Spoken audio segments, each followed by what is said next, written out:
wanted to pace myself with the show and I couldn't. I watched it all in one sitting. It Oh, was oh amazing. my gosh, thank you so much. That's so nice to hear. Um, the moment we like the trailer debuted, I think like everyone at work was like, "What the hell is this?" We couldn't begin to describe it. So how did the idea originated, and how did you go about pitching this, or how did that come about?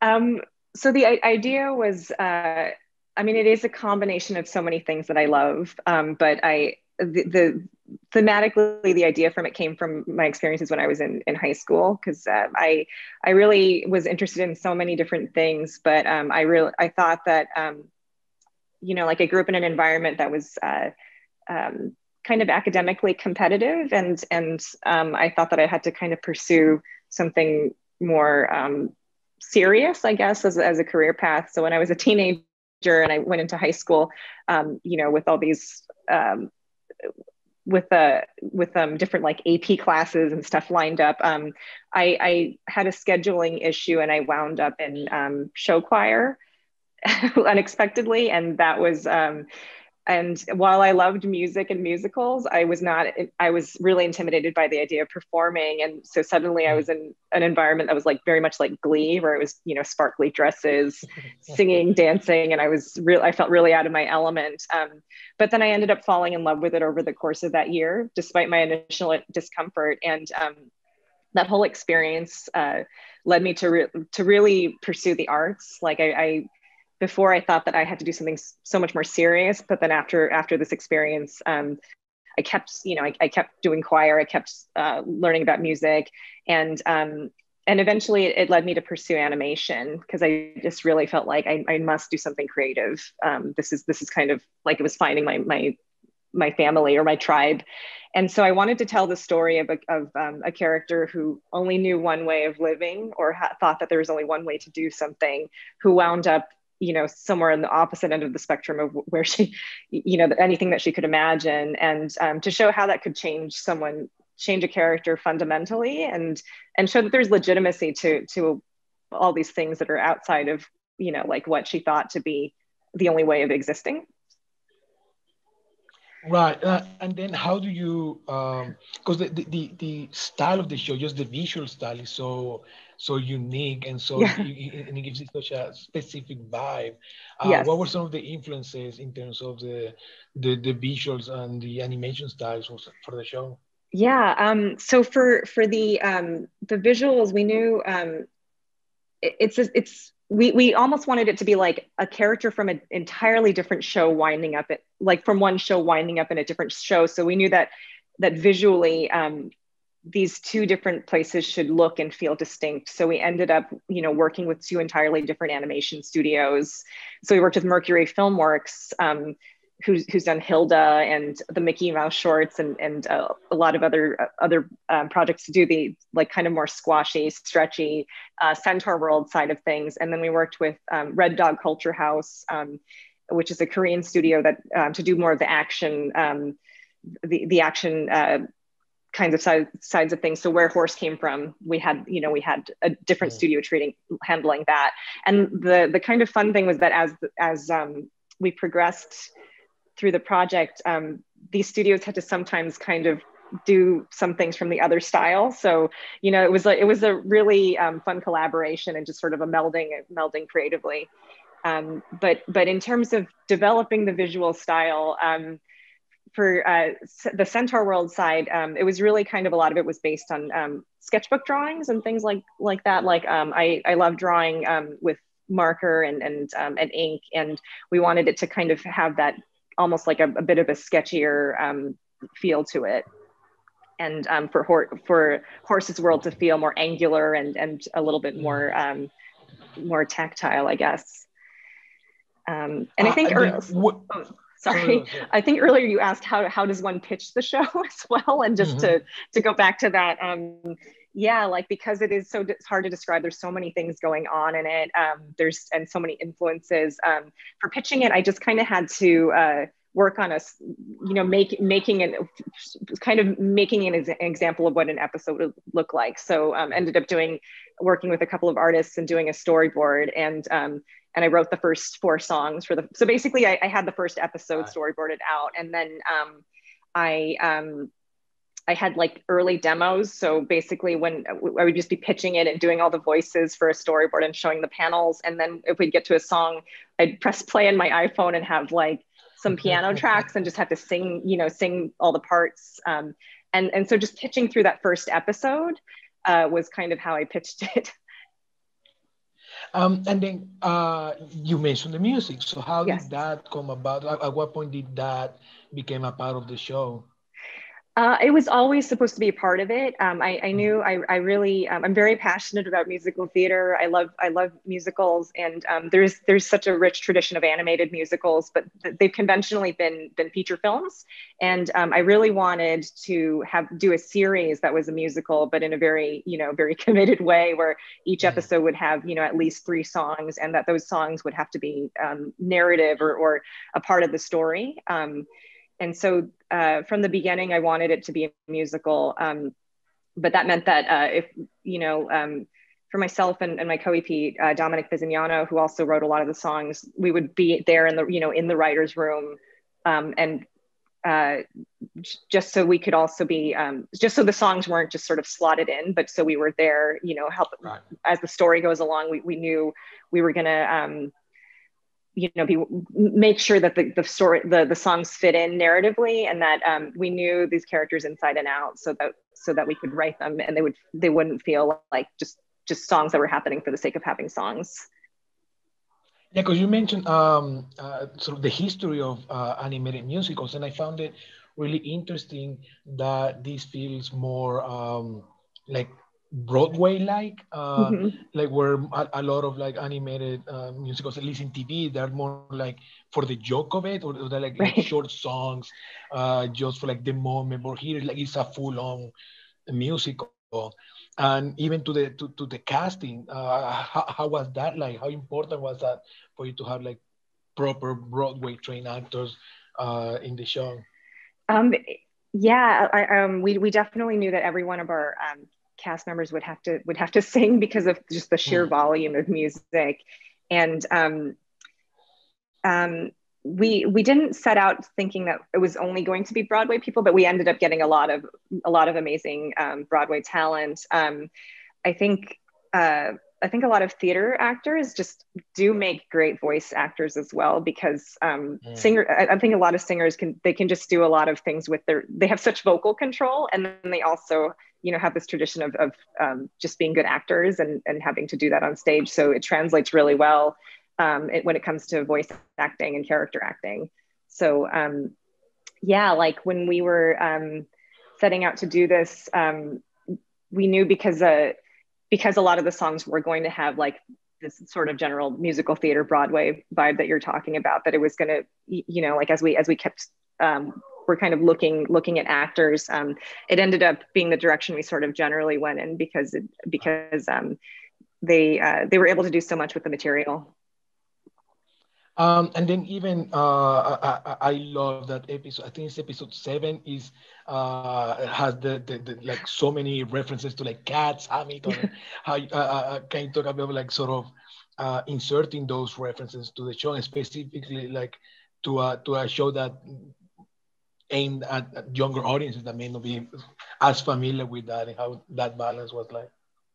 Yeah, we knew when we were writing the music and kind of setting like some of the or figuring out some of the set pieces, that we would want to reference things, but we never wanted to make like song parodies, or we didn't want to put anything that was that you would specifically have to have context for, like pop culture references specifically. Like some are in there, but we wanted to make stuff that was like that theater geeks or whatever would appreciate, but also that kids could like people who aren't as familiar like could still enjoy. And with the Cats episode in particular, yes, there are a lot of references to the musical Cats, but also I think people just like cats as well, like as animals. They're just like hilarious, and so there was a lot of just like a lot of just you know, specific things to cats as animals that we shoved in there. I think that was one of the most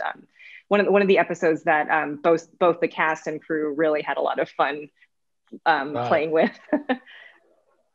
And speaking of that, sort of that mix of playing to kids audience, but also adults who may watch the show, I was fascinated by how by the tonal change at some point, like that blend, or like that there are really dark moments in the show that that still is, like it has its silly moments and really funny and heartfelt moments, especially the whale episode. Mhm.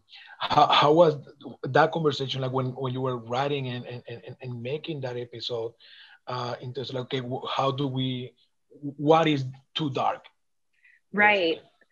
Um, I think we always tried to keep the characters and their emotional journeys in mind first and foremost. So when we were trying to ride that balance, and it is a delicate balance, it always came down to where is the character, what is most appropriate, like what are they going through, and we found with all the different places we went to tonally, um, it could have been I mean, it was a lot, right? Like in terms of like the comedy, the darkness, kind of the scarier elements. There's a lot going on, and we always felt like the only thing we could do to kind of make all of this work was to really keep the characters' relationships and their emotional journeys as first and foremost. And um, in regards to the darkness and our and kids who might be watching it, I think one thing that I've always felt is that kids don't like being talked down to, and kids are very aware of reality too. And so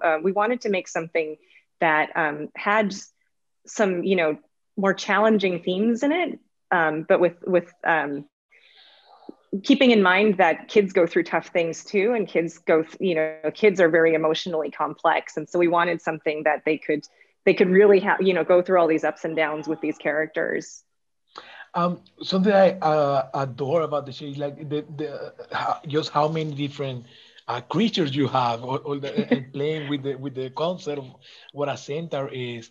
Were there any that didn't make the show, or what do you have like a list, or like throwing that? How was that like brainstorming? Like, It was so much fun because I mean I love biology. When I was a kid, at some point I wanted to be a marine biologist as well, and I think I love just it's really like I'm fascinated with the biodiversity in our own world, and so when we were making this, it was just so much fun to conceive of everything that could be a centaur, because in this world, like everything down to the bacteria could be centaurs technically. And then even if you look in the background, sometimes you'll see a mountain and realize that it has arms and legs and hooves. So I think for everyone from like the story team to the designers, I think everyone loved throwing in different things that could be centaurs, from inanimate objects to like the leaves and the trees to all the animals. So there's kind of no hard rules or limits. Like right. anything that you could think of could technically be a centaur. Was there anything that didn't make the show in terms of That like didn't. centaur creatures? Um, I think there were probably some that just. Oh gosh, if there was any that actually didn't make the show, there were a lot of. I kind of wish that we had more time to explore all the mer creatures, the mer people. In Mm-hmm, episode one of mm-hmm, eight, the whale episode that you referred to earlier, because I think it would have been a lot of fun to show more of those. I used to make comics about different mer people as well, right. and just all the different kinds of like big and small creatures that were. So I kind of wish that we got to show more of that, because we had more that just didn't make it because of time. Right. Also, can you talk about the origin of the? Because I love the recurring bit of the tiny horses that they shoot out of their hooves, Yeah. and how they are terrified that of their existence, and like this giant creature that looks like them. Very early on when I was still developing, like one of the first things we did was me and a couple of writers were just kind of brainstorming like, okay, what are the dumbest spells these guys could have?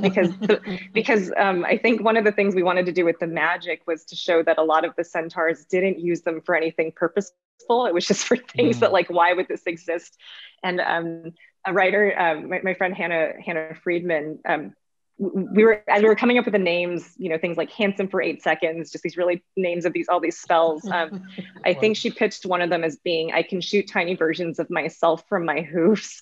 And that was, and that one just stuck. We laughed so much, and I started drawing out the visuals for it. And as I did, I realized that whatever, like this would be like birthing new life, and that it, like, we just imagined there would be a moment of existential horror. So it just became a thing that we had that just stuck. And so we had them do this repeatedly. But it was something that was conceived at the very beginning in development. And we just always, found different ways to insert it in there because it was such a bizarre idea. I've been always like fascinated by the movement towards more serialization in cartoons, Yes. and especially in recent years. So as that and the show has like a unique blend, like each episode being its own thing, but also like it has a narrative arc. Was that a part of the initial concept, or did that come in later? How was that like? That was also part of the initial concept. It's interesting how it relates to the music as well, because we're sort of thinking of it like, if you have a season, it could be almost like the season's like its own album, but then each episode could also be like their own mini chapters or albums as well. And so we were thinking about it in relation to the music, but also I really wanted it to be something that had like just a feeling of just that kind of fairy tale quality, just being a bigger story. I really loved growing up. I loved things like, I love all puppets, like the Muppets and all of that are a big influence, but other like kinds of like Henson projects, like Labyrinth and Dark Crystal, things that had like, a lot of different things tonally going on, but that were these kinds of cool, bigger stories, the never ending story, all of that. I wanted something that really just kind of was, felt like it was a bigger continuous story. Lastly, I know you probably can't say much about like the future of the show, but is there anything from this season that you would really hope to explore further in a possible season 2 or anything? Yeah, I think after establishing this world, I would love to, kind of take it to different places, kind of meet different centaurs, find different communities that we haven't met yet, and kind of areas that we haven't explored.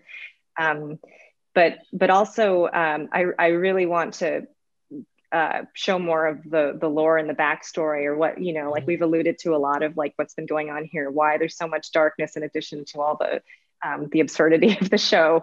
So kind of exploring more of the history of it is something that I'd love to do. Now that you mentioned that,